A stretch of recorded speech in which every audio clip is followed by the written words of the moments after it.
ప్రధానమంత్రి నరేంద్ర మోదీ ఆంధ్రప్రదేశ్ పర్యటనను రాష్ట్ర ప్రభుత్వం అత్యంత ప్రతిష్టాత్మకంగా తీసుకుంది.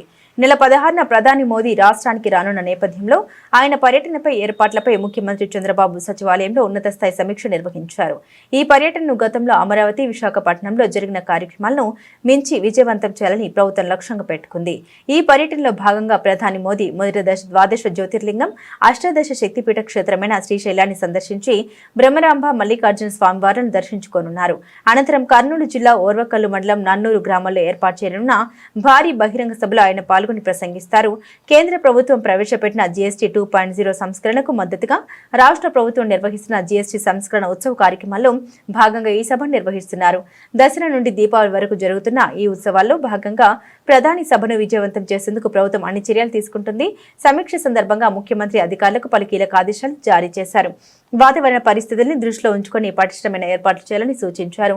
సభకు హాజరయ్యే ప్రజలకు ఎలాంటి అసౌకర్యం కలగకుండా తాగునీరు, ఆహార సదుపాయాలు కల్పించాలని స్పష్టం చేశారు.